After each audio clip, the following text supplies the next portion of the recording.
Bonjour, bienvenue sur ce direct du 21 mars et on continue la lecture du livre sur l'assassinat de JFK.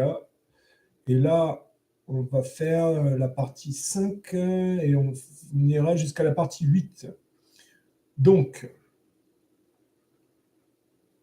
partie 5, Lee Harvey Oswald. Alors, je rappelle, en ce moment, je fais la lecture d'un livre que j'avais écrit il y a quelques années. Et donc, je lis l'ensemble des informations qu'en général, je ne donne pas sur mes directs, c'est-à-dire les détails qui vont avec les résumés que je fais dans mes directs sont compris dans ce que je vais lire. Et du coup, ça me donnera plus d'informations sur l'assassinat. Le livre, encore une fois de plus, je ne m'attribue pas un mérite de l'avoir écrit, c'est juste un résumé de plusieurs travaux avec le fait d'avoir gardé ce qui me semblait plus pertinent, d'avoir gardé une trame qui me semblait intéressante. Et donc, il y a toutes les références dans le livre. Et si vous avez besoin, il suffit que vous m'envoyiez votre mail et je vous enverrai une copie PDF du livre pour que vous l'ayez. Voilà, c'est gratuit. C'est pas, moi, je ne fais rien payer de ce côté-là. Voilà. Donc, partie 5, Harvey Oswald. Donc, Oswald, un agent de la CIA couvert par le FBI. Oswald n'était absolument pas un tueur lunatique isolé, pas plus qu'un agent procastriste manipulé par le KGB pour tuer Kennedy, comme l'agent de la CIA Frank Sturgis a essayé de le faire croire en 1986 dans l'émission Inside Edition au cours d'une interview avec le journaliste Bill O'Reilly. Extrait de l'interview. O'Reilly. Cette interview, il est traduit en français sur ma chaîne, en vidéo. Donc le journaliste lui demande « L'Union soviétique, à travers le KGB, a réussi à assassiner le président Kennedy avec l'aide de Fidel Castro. Sturgis. Oui, c'est exactement ce que je dis. Donc Sturgis parlera dans cette interview du fait qu'il n'y avait pas eu un seul Oswald, mais en fait deux. Selon sa version, le KGB et Castro ont manipulé Oswald et Jack Ruby. Et Sturgis est impliqué à la fois dans le fiasco de la baie des Cochons ainsi que dans le scandale du Watergate. Et il a été accusé à juste titre d'avoir participé à l'assassinat. On va y revenir plus tard, puisqu'il a été dénoncé par l'homme de Nixon, E. Howard Hunt, dans un enregistrement vidéo et audio qu'il a fait avant de mourir avec son fils. En fait, le dossier Oswald est traçable, en fait. Lee Harvey Oswald était un agent de la CIA, un agent de l'ONI, donc c'est l'Office of Naval Intelligence, et c'était un informateur du FBI. En 1957, les agents James Wilcox et Harry Lieberman de la CIA le confirmeront. Voici la référence du dossier CIA, donc il a un numéro de dossier qui est connu, 201, 289, 248. C'est un agent contractuel de niveau moyen à élevé. C'est une information qui a été validée par Victor Marchetti, ancien directeur des opérations spéciales de la CIA. À la fin des années 50, Oswald a été envoyé en tant que radariste au Japon sur la base ultra-secrète des U-2 à Atsugi. Cette base abrite alors le centre de commandement pour l'ensemble des opérations de l'agence en Asie. Sa dénomination militaire est le Joint Tactical Advisory Group. Donc là, évidemment, vous ne l'avez pas, mais dans le livre, il y a les photos d'Oswald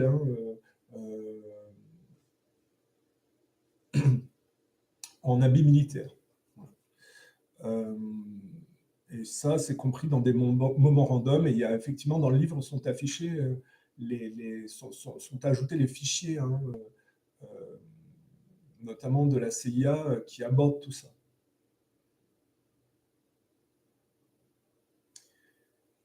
Alors, ce qu'il faut savoir, c'est qu'Oswald faisait surtout partie d'un programme de mise sur pied de faux agents communistes. La CIA voulait avoir cette possibilité d'utiliser des personnes sous fausse bannière. Alors, on comprend bien, dans un contexte de guerre froide, d'avoir un type de la CIA qu'on fait passer pour un agent communiste, ça peut avoir une utilité pour les services secrets. C'est ça l'idée. Donc, transfuge américain d'Union soviétique, Oswald a donc été autorisé à rentrer chez lui aux USA à l'été 62 avec sa femme Marina. Malgré le fait que le directeur du FBI Hoover avait ordonné une élévation accrue de l'indice de surveillance du risque d'infiltration communiste par le bureau de sécurité, Oswald n'est jamais apparu sur le registre. Ça ne veut pas dire que le bureau n'avait pas connaissance du cas Oswald, au contraire, ça veut dire qu'il était couvert par le FBI. Il a pu rentrer sans aucun problème et sans être suivi particulièrement, apparemment.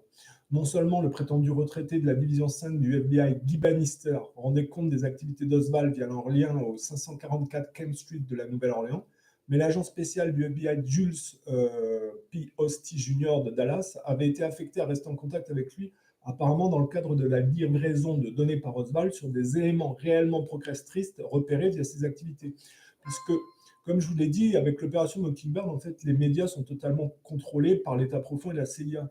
C'est pour ça qu'on va voir Oswald apparaître avec le fusil Mannlicher Carcano, dont Marina Oswald dit que c'est le Demoran Shield qui l'a incité à le faire. C'est pour ça que c'est important, l'histoire du Mannlicher Carcano montrée au public, c'est pour que ça coïncide avec la photo. Donc c'est forcément une opération de manipulation.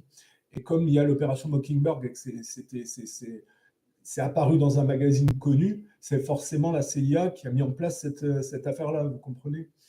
Et donc, le fait qu'il distribue des tracts pro-Castro à la Nouvelle-Orléans et que c'est filmé, le fait qu'il passe à la télévision locale pour se présenter comme marxiste, tout ça, c'est l'opération de la CIA de mise en place de Oswald, agent communiste, qu'on va faire passer pour l'assassin pour mettre sur le dos de la Russie l'assassinat de Kennedy alors qu'il avait des accords avec la Russie pour faire la paix. Vous voyez comment la CIA raisonne de manière inversée, de manière sataniste en fait, voilà, en sacrifiant ses propres pions. Mais de manière plus contemporaine, je le répète, ça rappelle l'affaire Navalny ou l'affaire Skripal, où des agents qui travaillaient pour l'Ouest contre l'Est ont été ensuite sacrifiés. Navalny, il n'a pas été tué par les agents de Poutine, pas plus que les Skripal n'ont été empoisonnés par les Russes, si vous voulez. Voilà. Tout ça, c'est des opérations qui ramènent aux méthodologies du Mossad, du MI6 et de la CIA, hein, des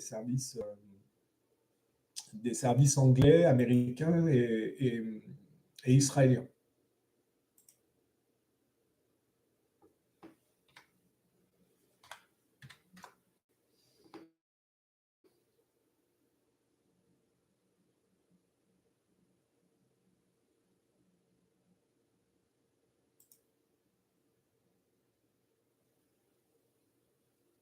On peut rajouter le MI5 hein, quand on parle de l'Angleterre. Alors, je reprends. Voilà, donc en fait, Oswald, quand il était dans son rôle d'agent procastriste, en fait, il dénonçait les éléments réellement procastristes des groupes qu'il infiltrait. Donc il était dans sa mission d'agent de la CIA. Le 9 novembre 1963, Oswald a effectué une visite au bureau du FBI de Dallas, demandant à parler avec l'agent spécial Hosty. Hosty n'était pas à son bureau et Oswald a laissé une note manuscrite. Selon la version du FBI de l'histoire, la note contenait une menace contre Hosty, lui demandant de cesser de harceler sa femme. Voilà.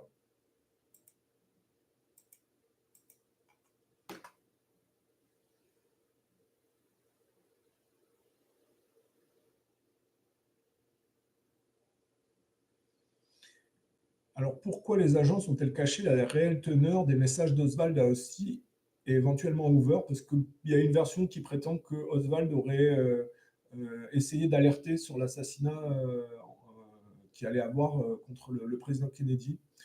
Il aurait envoyé un télégramme à Hoover à Washington et aurait répété son avertissement au sujet d'un complot visant à tuer le président. Ça, je suis un peu plus sceptique. Mais pourquoi les agences auraient-elles caché la réelle teneur des messages d'Oswald à Hosty et éventuellement à Hoover?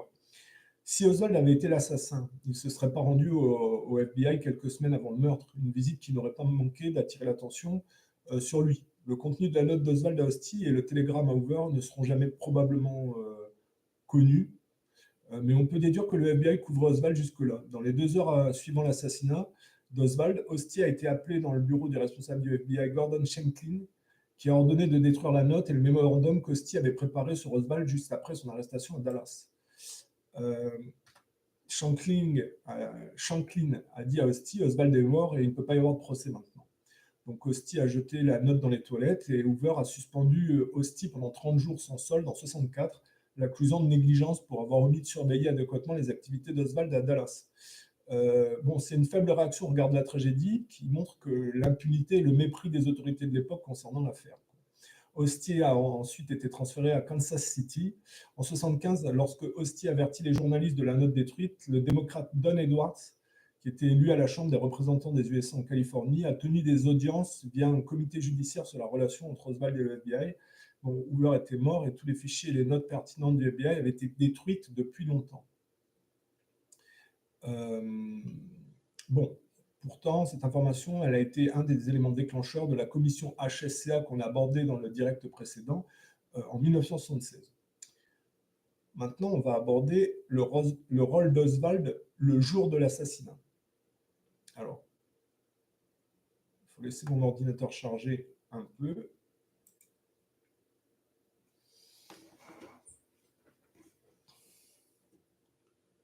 Pour que je puisse changer de page.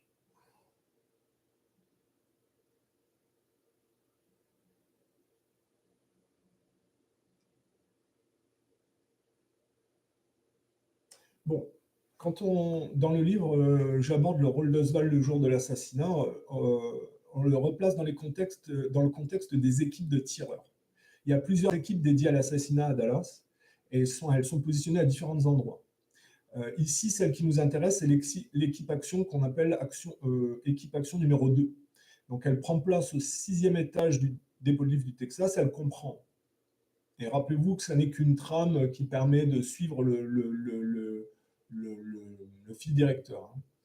Eladio del Valle, donc, dit Yito ou Lito, donc c'est un exilé cubain anticastrice, ancien membre de l'armée de Batista et tireur d'élite. Il se place à la fenêtre à l'extrémité droite du bâtiment, quand on est face à l'immeuble. Hermino Diaz Garcia, dit Rogelio, exilé cubain anticastrice, tireur d'élite et ami de Guy Bannister. Il tient le rôle d'observateur et c'est lui qui cachera le fusil Mannlicher Carcano dans le dépôt de livres et placera les douilles calibre 6,5 mm devant la fenêtre d'où on dira qu'Oswald a tiré. Lee Harvey Oswald, il prend position comme guetteur au premier étage de l'immeuble, il sera complètement manipulé et sera celui qu'on fera passer pour le seul assassin de Kennedy. En fait, une fois l'assassinat effectué, les équipes de tir qui sont réparties en plusieurs points stratégiques doivent évacuer les lieux. Pour les assassins situés dans le dépôt de livres du Texas, c'est Lee Harvey Oswald qui va les aider à sortir. Les membres de l'équipe s'étaient cachés tout simplement dans le mont de charge. Oswald, qui surveillait les escaliers depuis le premier étage, l'actionnera au moment voulu. Il l'avait débranché, tout comme l'ascenseur, afin d'obliger les gens à prendre les escaliers. Et il a fait ça pour leur permettre de descendre au sous-sol, pour qu'ils n'aient pas à sortir par l'entrée principale. N'oubliez pas que cet immeuble sert en fait d'entrepôt. Et donc, il y a une entrée de service pour les livraisons. Voilà. Ils attendront au sous-sol l'heure convenue pour sortir de l'immeuble. Ils seront rapidement emmenés dans une Nash Rambler blanche, une grosse voiture break. Ils seront vus par le chef adjoint de la police de Dallas, Roger Craig, par un autre témoin, Garland Slack, et par Phil Willis, qui fera même 2 photos de leur fuite. Voilà. À 12h32, le policier à moto Marion Baker entre dans l'immeuble du dépôt de livres du Texas, revolver au poing, et monte dans les étages, suivi par le directeur du dépôt de livres. Au premier étage, il voit Oswald, très calme, en train de boire un coca. Le policier est tellement nerveux qu'il est à 2 doigts de lui tirer dessus. Le directeur du dépôt rassure Baker en lui disant que c'est l'un de ses employés. Et le policier fouille les autres étages, mais bien sûr, il ne trouve personne. Donc Oswald va quitter le dépôt de livres quelques minutes après. Sur le trottoir en face du bâtiment, Jack Ruby lui donnera un revolver. Ruby, de son véritable nom, Léon Jacob Rubenstein, remettra également une balle de fusil calibre 6,5 mm intacte à l'agent du Secret Service Robinson au Parkland Memorial Hospital, celle qu'on nommera la balle magique et qu'on prétendra avoir trouvée sur le brancard de l'hôpital.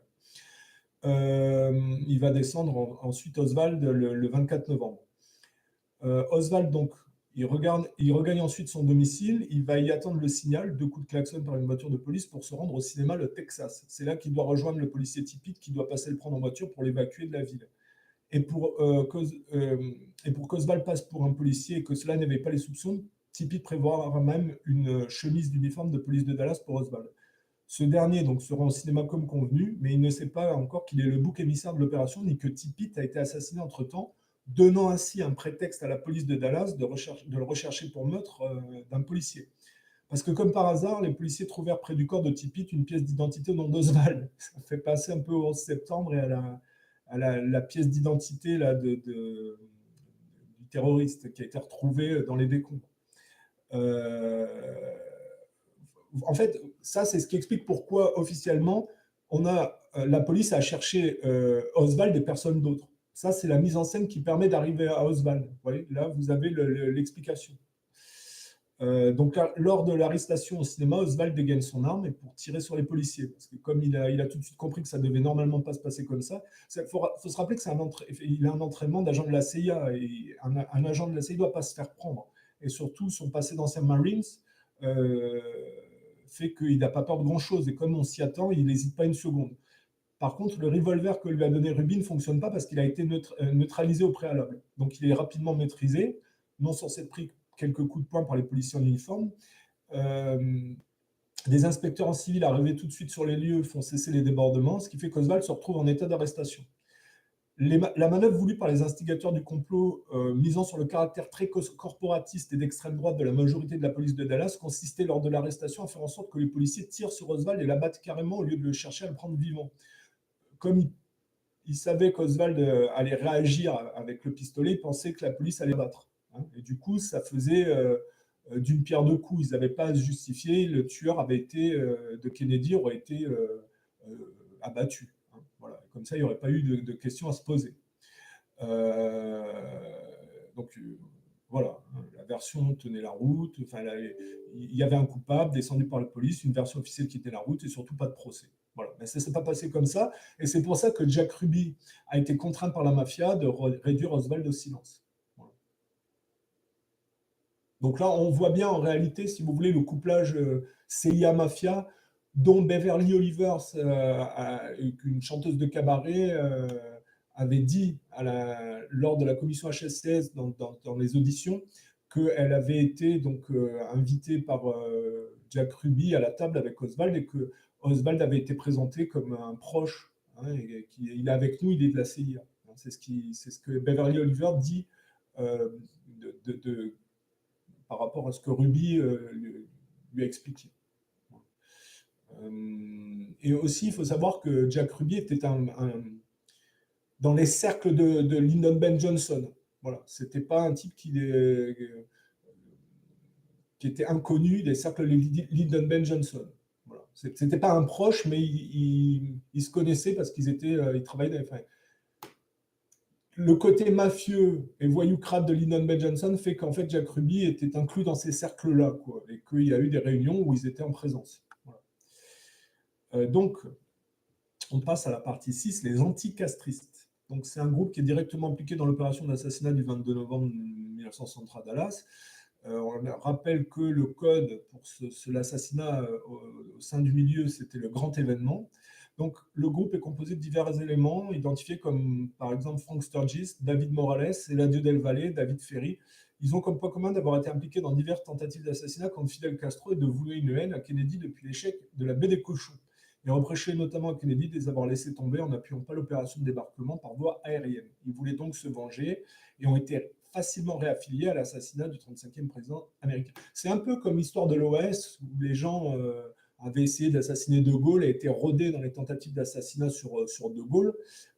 Les anticastristes étaient rodés dans les tentatives d'assassinat sur Fidel Castro. Donc on a là des éléments aguerris et qui sont les plus affûtés pour être inclus dans l'opération d'assassinat du président américain.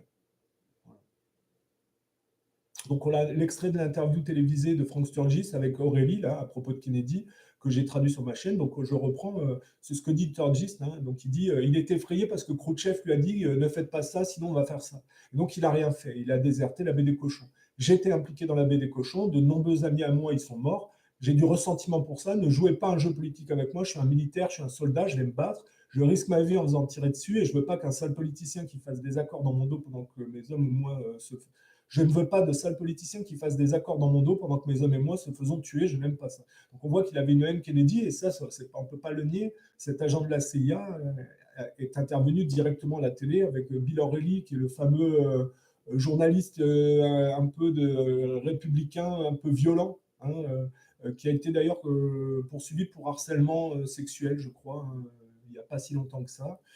Et bon, en fait, c'est un type qui défendait sous George Bush la guerre en Irak. Il a vraiment, c'est vraiment, c'est vraiment un type qui a fait le jeu de l'État profond et qui était inclus dans la propagande, si vous voulez, de toutes les magouilles qu'on voit, que ce soit l'assassinat de Kennedy ou la guerre en Irak. Bon, il faut comprendre que dans cette période de guerre froide, au sein de la CIA, il y avait des éléments incontrôlables qui n'hésitaient pas à lancer des opérations belliqueuses sans autorisation. Par exemple, le personnage de William Harvey revient souvent au cœur des discussions quand on aborde cet aspect particulier. Lors de la sortie du livre The Murder of JFK, A Revisionist History, voici ce que l'on apprend au cours d'une interview filmée.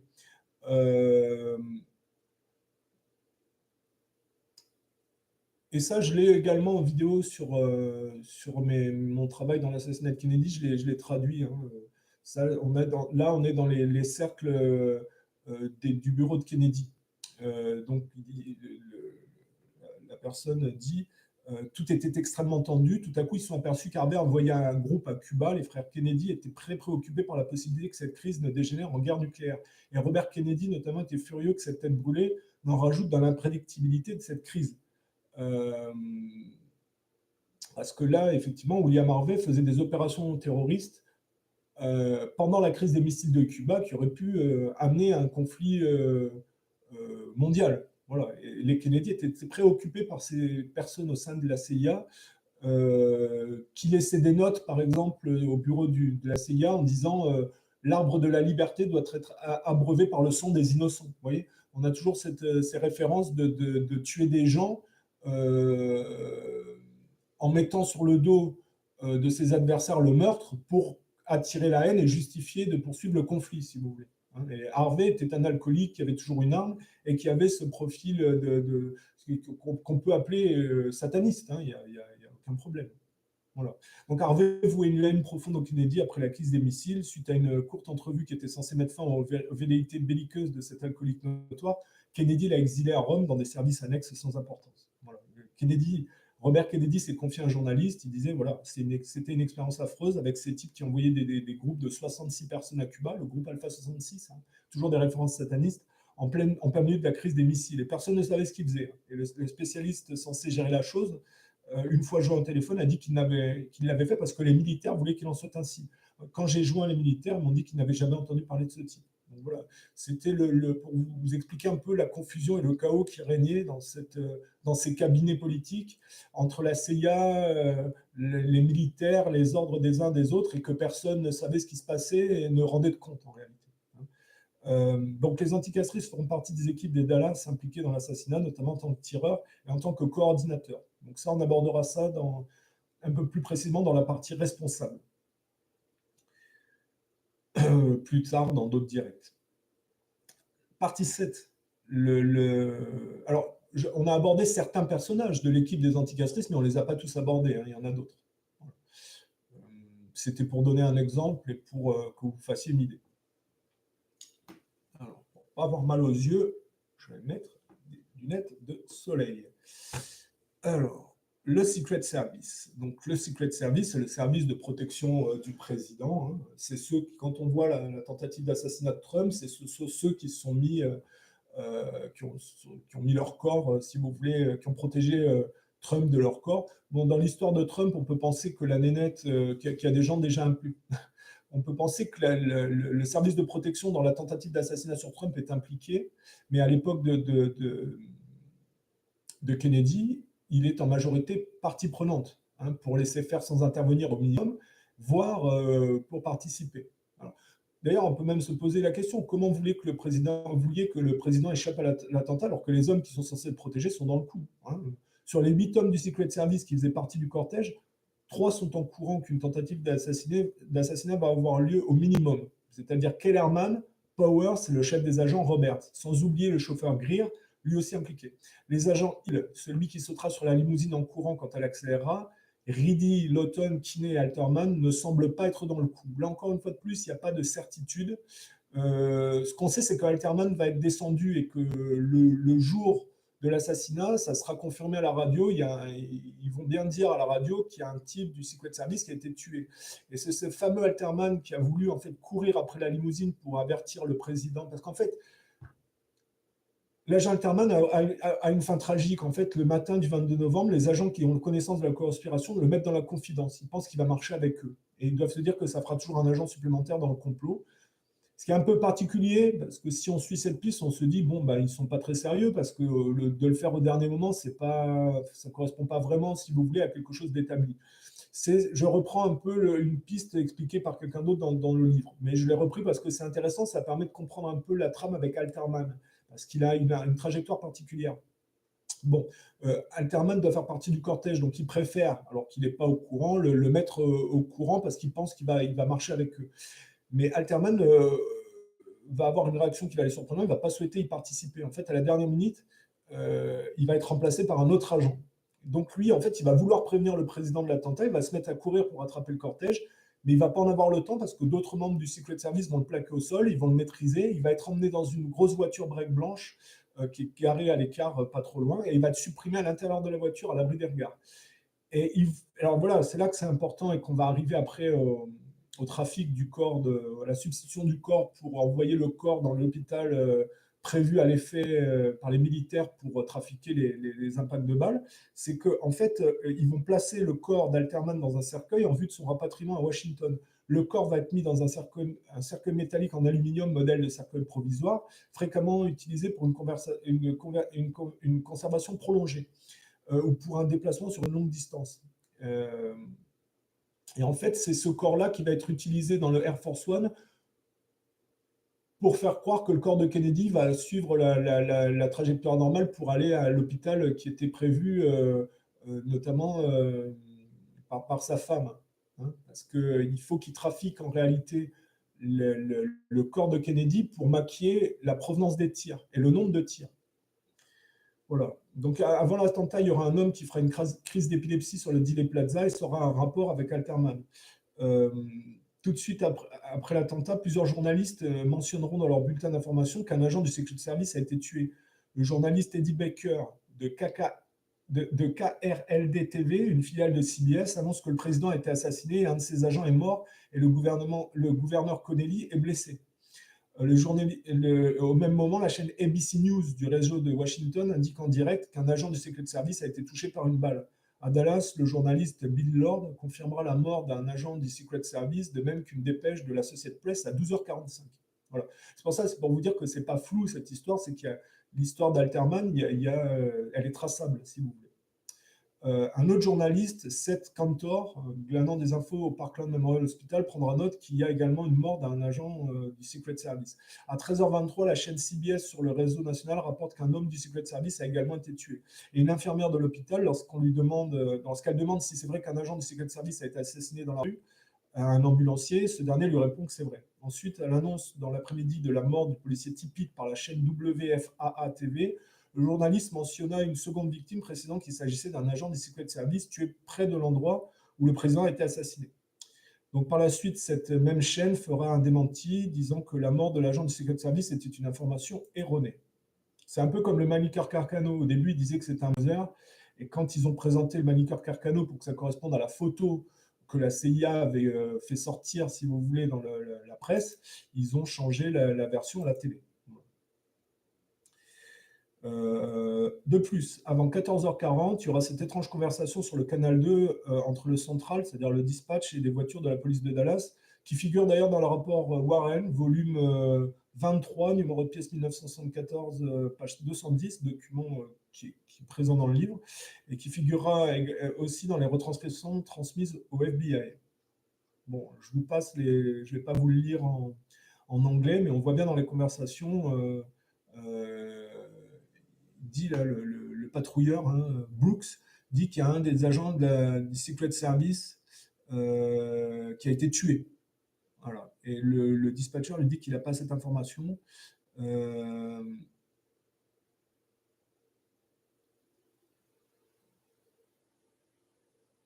voilà, bon, c'est les conversations entre les patrouilleurs et le central.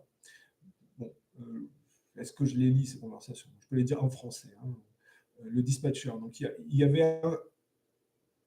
y avait un peu plus de blessés, mais je ne sais pas qui ils étaient ni la gravité de leurs blessures.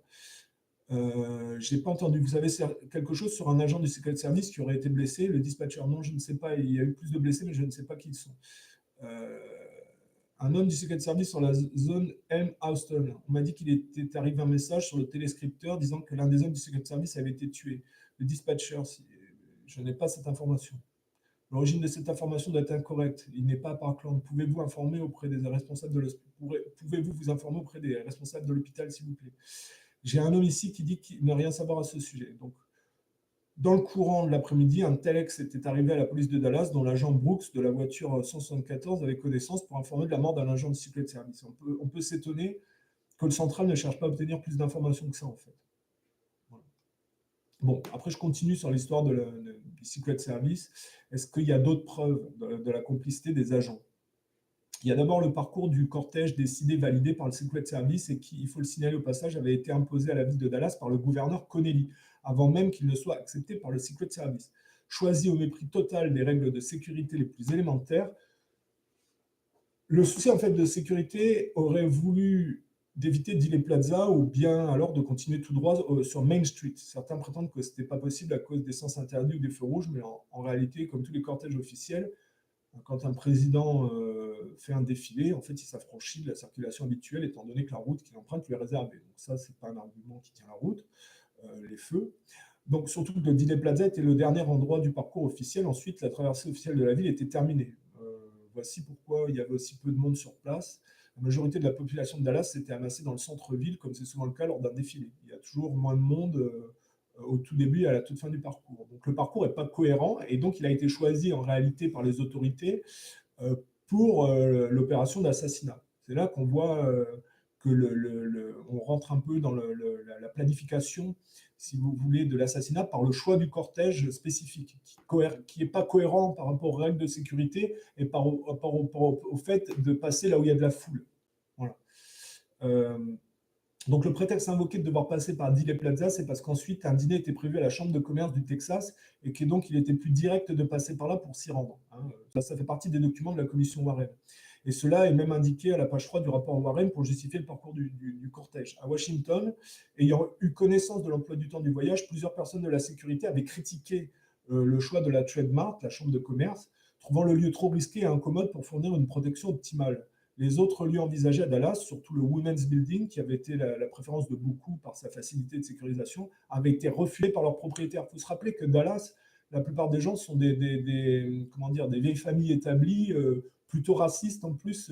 On rappelle que Kennedy voulait donner des droits aux Noirs, voulait faire payer des impôts aux riches, qu'il était perçu comme un agent communiste par les traditionalistes un peu, et donc il était détesté à Dallas. Il faut comprendre, par beaucoup de gens.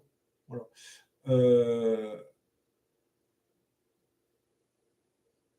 N'importe où ailleurs, il aurait été considéré comme un honneur que le lieu soit choisi pour le dîner, et ils s'y sont opposés. Au final, ça sera Connelly qui proposera la Chambre de commerce. C'est dans les documents de la commission Warren.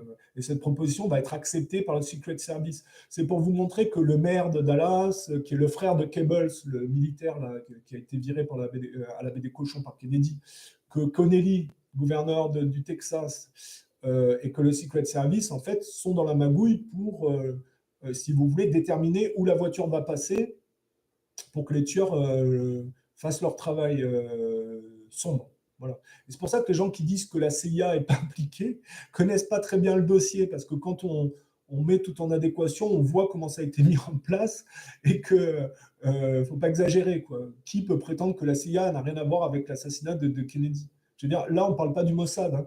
On parle pas, là, on parle de l'État profond américain. Et ça ne veut pas dire que derrière les commanditaires, ce n'est pas des gens liés au projet du Grand Israël, au nucléaire israélien, les Ben Gourion, les Rothschild, mais on voit que dans les exécutants et la planification, il y a la CIA fortement impliquée, les militaires et aussi les notables de la ville de Dallas. Tous ces gens-là, en fait, sont coordonnés dans la même dynamique. Voilà. Et c'est pour ça qu'on ne peut pas dire... Oui, l'intérêt du livre, c'est que il ne se concentre pas, comme la plupart des gens, sur une piste. Il y en a, ils vont dire c'est la CIA, il y en a, ils vont dire c'est la mafia, il y en a, ils vont dire c'est Israël. Moi, l'intérêt du livre et de ce que j'explique, c'est la mise en cohésion du tout dans la Green Machine, dans le côté judéo-protestant, et dans en fait cette dynamique de la bataille des coqs et du projet du Grand Israël. Je mets en adéquation tout, si vous voulez. Et je ne me concentre pas sur une piste en méprisant les autres. Il faut avoir une vision complète en fait de de la chose. Et en plus, ça permet de comprendre un peu mieux la réalité contemporaine, si vous voulez, notamment dans le comportement de la manipulation dans les médias aujourd'hui, quand on voit le Covid, quand on voit le conflit en Ukraine, quand on voit que la manipulation des gens par les médias, ça répond totalement à la manipulation de l'époque de l'assassinat de Kennedy, si vous voulez. Dans la même rhétorique anti-russe, ça correspond, si vous voulez, à la rhétorique anticommuniste de l'époque de Kennedy. C'est pour ça que c'est intéressant de sortir tout ça, là. Bon, là, ce que je ne peux pas vous montrer, c'est les pièces qui sont contenues dans le livre sur les pièces de la commission Warren. De ce dont je parle, là, c'est des documents aussi qui sont contenus dans la commission Warren et qu'on décortique. Bon, le choix de faire passer le cortège par Dealey Plaza obligeait ainsi à faire un virage à épingle à cheveux pour aborder Elm Street, en obligeant la limousine à ralentir à 18 km/h, 11,2 miles à l'heure, indiqué dans le rapport Warren, page 49. Cela pour deux raisons. La première, c'est bien sûr l'intérêt de faire ralentir la limousine, hein, la cible est plus facile à atteindre. La seconde, c'est que pour les tireurs du Grassy Knoll, c'est plus facile parce que la cible ne s'éloigne pas, au contraire, elle se rapproche progressivement. Il est certain que la décision d'accepter cet itinéraire a fortement contribué au succès de l'assassinat, en plaçant la limousine directement face à la ligne de feu, donc sans le nommer du Grassy Knoll. Voilà. On rappelle que un des tireurs était derrière la palissade en bois et qu'il y en avait d'autres à côté d'une voiture près du muret blanc. Ça a été confirmé par un témoin qui a été assassiné après. Je ne sais pas si je retrouverai un peu, mais c'était l'aiguilleur de la tour de contrôle de la voie ferrée qui était derrière en fait, le parking de toute cette zone où il y avait les tireurs au Grassy Knoll. Les modifications dans la composition du cortège. En fait, le parcours n'a pas été modifié quelques jours avant, il a toujours été celui qui avait été décidé pendant la préparation du voyage présidentiel. Mais ce qui a changé, c'est l'ordre du cortège lui-même, toujours pour faciliter l'opération d'assassinat. Plusieurs choses ont été modifiées par le Secret Service au matin même du 22 novembre. D'abord, la voiture banalisée du Dallas Police Department, dans laquelle il y a le chef Curry, qui devait initialement se trouver juste devant la limousine et qui sera décalé en lui demandant de se trouver à une vingtaine de mètres en avant de la limousine, pour ne pas gêner les tirs venant du Grassy Knoll. Ensuite, la voiture dans laquelle se trouve Lyndon Johnson, qui sera éloignée de la limousine présidentielle pour le protéger des coups de feu. Ensuite, il y a la position du docteur Buckley, qui est le médecin personnel du président. Ce dernier, alors qu'il devait notamment se trouver au plus près de la voiture présidentielle pour pouvoir intervenir en cas de blessure du président, sera placé contre son gré et malgré ses remontrances en queue de cortège dans une voiture avec des représentants nationaux et locaux. C'est l'avant-dernier véhicule du cortège. Parmi les autres choses, on peut signaler qu'il n'y avait aucun agent du Secret Service stationné sur Dealey Plaza, malgré la dangerosité des lieux. Les témoins ont été abordés juste après l'attentat par des personnes leur ayant présenté une carte du Secret Service. Ces dernières étaient des complices, en fait, qui faisaient partie de l'équipe camouflage. Arrivé à l'hôpital Parkland, un agent du Secret Service de la police de Dallas, alors je reprends, et arrivé à l'hôpital Parkland, un agent du Secret Service et de la police de Dallas nettoieront au mépris du respect des preuves potentielles, comme pour toute enquête criminelle, une partie de l'intérieur et le capot de la limousine. Il y a une photo, on voit le seau au pied du policier casqué, et ils sont en train effectivement de nettoyer les preuves, quoi. Donc ils ont fait disparaître plusieurs fragments et des traces de sang venant des éclaboussures à l'arrière, qui avaient taché le capot du coffre. On peut ajouter que l'agent Lawton, qui était censé protéger le président de son aile arrière droite, donc dans la ligne de mire du tir qui a touché Kennedy dans le dos, fut démis de sa position au début du cortège. Donc ça, c'est ce que vous voyez dans la vidéo quand le chef du Secret Service démet le Lawton, je crois que c'est Lawton, qui est situé dans le côté droit de Kennedy, dans le dos. Normalement, il doit courir à côté de la voiture ou s'accrocher, si vous voulez, à l'arrière de la voiture sur cet emplacement. Il va être démis sur l'aéroport par le chef du Secret Service. Ça, c'est en vidéo, c'est pas contestable. Voilà. Donc la partie 8, et qui conclura ce direct de ce matin, le nombre de tirs relevés. Alors là, je vais relire ce que j'ai dit et peut-être que je referai une mise à jour personnelle. On en compte 11 possibles et 10 certifiés, ce qui correspond en fait à pratiquement au total, parce qu'il y a un agent du FBI qui a fait une recherche qui s'appelle Don Adams, et lui, il en avait trouvé même un peu plus, je crois, ça correspond à peu près au total de ce qu'avait dit l'enquêteur Don Adams du FBI. Bon. Sur Kennedy, dans le livre, on dit 4 sûrs et 5 probables. 2, voire 3 à la tête, un au cou et un autre dans le dos. Sur Connelly, 2 sûrs. La limousine, 2 sûrs. Trottoir près du pont, 1 sûr. Sur le bord de la route, 1 sûr. Et sur le panneau Stevens Freeway, il y en a un possible. Moi, je dirais que sur Kennedy, il y en a un dans le dos qui est sûr, il y en a un sur le cou qui est sûr, et il y en a un sur la tête qui est sûr. Ça fait 3 tirs de certifiés sur Kennedy pour moi. Moi, en fait, si vous voulez, j'ai mis 4 dans le livre parce que je reprends les tests de quelqu'un d'autre. Mais pour moi, il y en a 3 de sûr. Voilà. Donc, le cas numéro 1, c'est le tir sur le crâne de Kennedy qui rentre par la tempe et qui ressort par l'arrière, qui a été confirmé par le médecin légiste. C'est dans c'est dans mes vidéos. C'est traduit en français en plus. Voilà. Après, il y a toute une polémique sur le fait de savoir que c'était une cartouche de fusil qui a fait éclater le crâne du président parce qu'une balle ne peut pas produire ce type de dégâts, même une balle explosive, puisqu'on a retrouvé des fragments dans la Lincoln alors que les balles ne se fragmentent pas. Et c'est ce qui expliquerait peut-être qu'il y a beaucoup de gens qui disent avoir vu de la fumée d'ailleurs, qui seraient plutôt les gaz d'expulsion des tirs. Enfin bon. Mais c'est vrai que dans les pièces à conviction du rapport Warren, on a des fragments retrouvés. Et que certains disent que du coup, voilà, ça peut venir que d'une cartouche de fusil en fait. Donc dans certaines thèses, il y a eu plusieurs tirs sur la tête. Moi aujourd'hui, j'ai tendance à dire qu'il n'y en a qu'un qui a été effectué sur la tête de Kennedy. Mais je ne sais pas pourquoi certains ont pris une thèse qui avait plusieurs tirs et qu'ils auraient effectivement trafiqué c'est pas le scalp, mais on va dire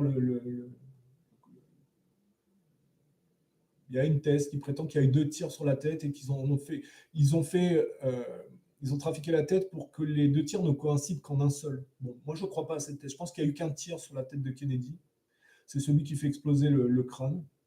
Et que le reste, c'est un tir dans le dos et un tir au cou. Voilà. Le tir dans le dos, il vient du dos, on l'a déjà parlé, d'Altex Building. Et le tir au cou, il vient pratiquement de face, et le tir dans la tête, il vient de côté. Presque de côté, quoi. Bon, là, il y a les photos d'autopsie, c'est un peu gore.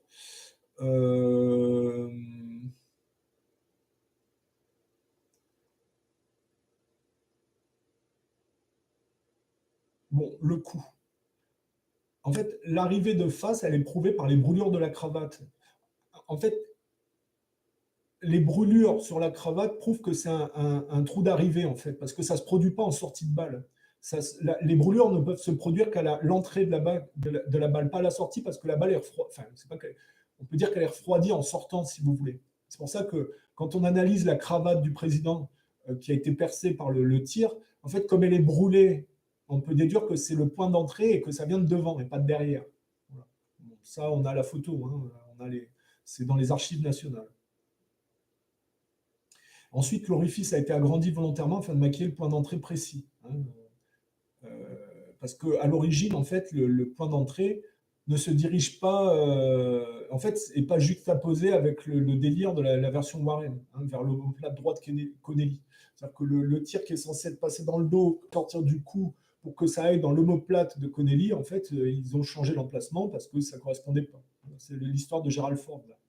Donc là, on a les photos d'autopsie avec le trou original et puis l'orifice qui a été trafiqué.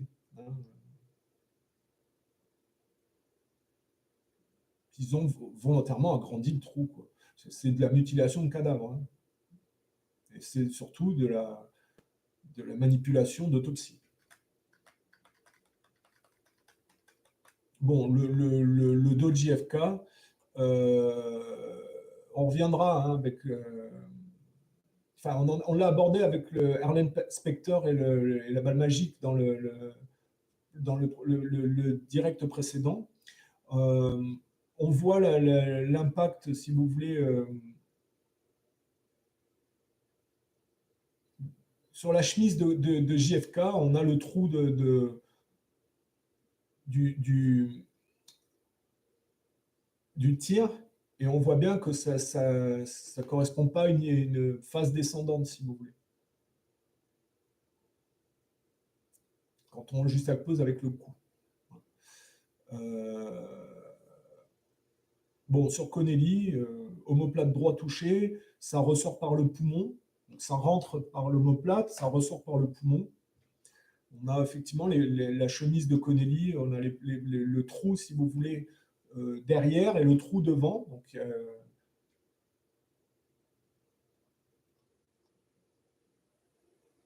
et on voit que ça ne vient pas du même tir que les tirs sur Kennedy. Voilà.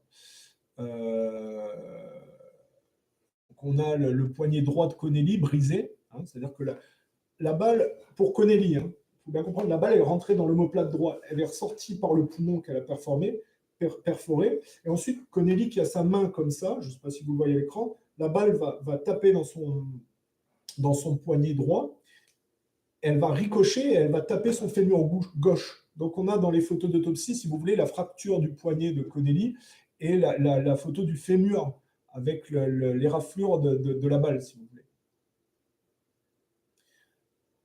Alors le cas numéro 8, c'est le pare-brise de la limousine. Voilà. S'il avait été effectué depuis le 6e étage du dépôt de livres, il aurait été fiché dans le capot ou bloqué par la structure métallique du dessus.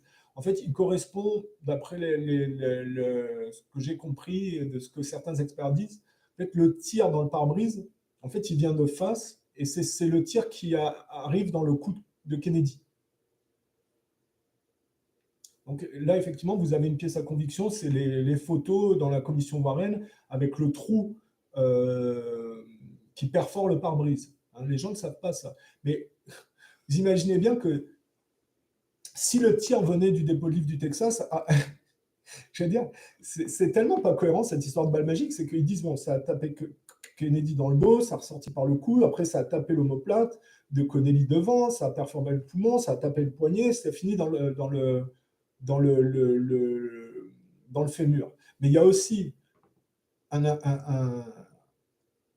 le pare-brise est fracturé on le voit bien, par une balle. Hein. Et ça ne correspond absolument pas à un tir descendant. Enfin bon. Parce qu'en plus de ça, il y a un impact visible qui est répertorié sur l'armature métallique au-dessus du pare-brise. Ça fait quand même beaucoup de tirs là. Hein. Dans le cas numéro 9, c'est l'armature métallique au-dessus du pare-brise. Il y a la photo avec l'impact sur l'armature métallique au-dessus du pare-brise. Bon, il y a le cas numéro 10, la balle qui blesse James Tagg au menton. Lui, il est placé sous le pont. Vous savez, la limousine, elle va passer devant le Gracie Knoll et après, elle va passer sous un pont. Il y a des gens qui étaient venus assister au cortège. Parmi eux, il y a James Tagg avec un policier. Et lui, il va prendre, si vous voulez, un ricochet de balle. Il y a une balle qui va taper le trottoir et qui va ricocher sur son menton. Donc, on a la photo de l'impact sur le trottoir et on a effectivement le James Tagg avec son éraflure au menton, si vous voulez.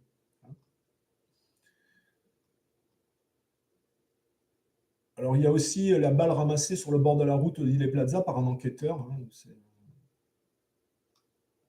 on a une photo, hein, JFK Exhibit F683, c'est répertorié. Après, c'est une chose qui est probable, mais qui n'est pas certain. Il y a le panneau Stemmon Freeway qui semble avoir été impacté par un tir et le lendemain, il a été changé. Voilà, c'est une possibilité. C'est vrai qu'il y a une photo avec le haut qui est coupé et que le 24 novembre, en fait, le 22 novembre, il y a une photo après l'assassinat. Il y a une photo du panneau avec le haut qui est abîmé. Et le 24 novembre, en fait, le panneau est complètement remis droit. Mais après, ça, c'est quelque chose dont on ne peut pas... Moi, je ne m'avancerai pas là-dessus, mais voilà, ça fait un impact de plus. Voilà. Et si vous regardez, vous avez armature de la voiture, le pare-brise, la tête de Kennedy, le dos, le cou, les blessures de Connelly. Hein, plus le ricochet de Tagg et la balle éventuellement ramassée sur le côté. Voilà. Moi je dirais qu'il y en a possiblement, voilà, de certains, il y aurait, pour moi, le dos de Kennedy, le cou de Kennedy et la tête, les blessures de Connelly, la blessure de James Stagg,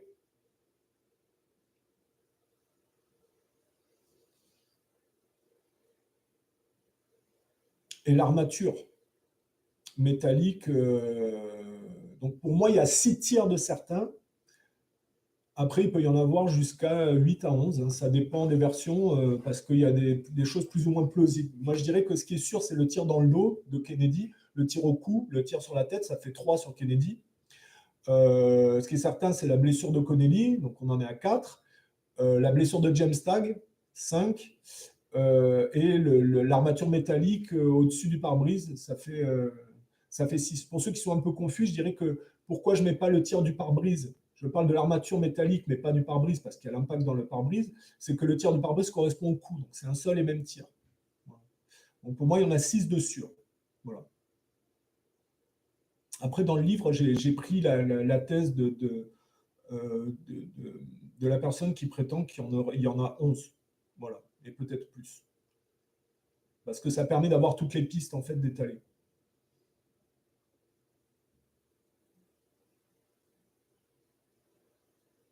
Voilà. On arrête pour ce direct de la partie, là, on a été jusqu'à la partie 8. La prochaine intervention, ça sera une partie qui est intéressante parce que les gens ne connaissent pas les détails et se posent la question de comment c'est possible. Et la partie 9, par exemple, ce sera le corps de Kennedy qui a été retouché et comment ça s'est fait, si vous voulez. Voilà. Mais ça sera pour un prochain direct.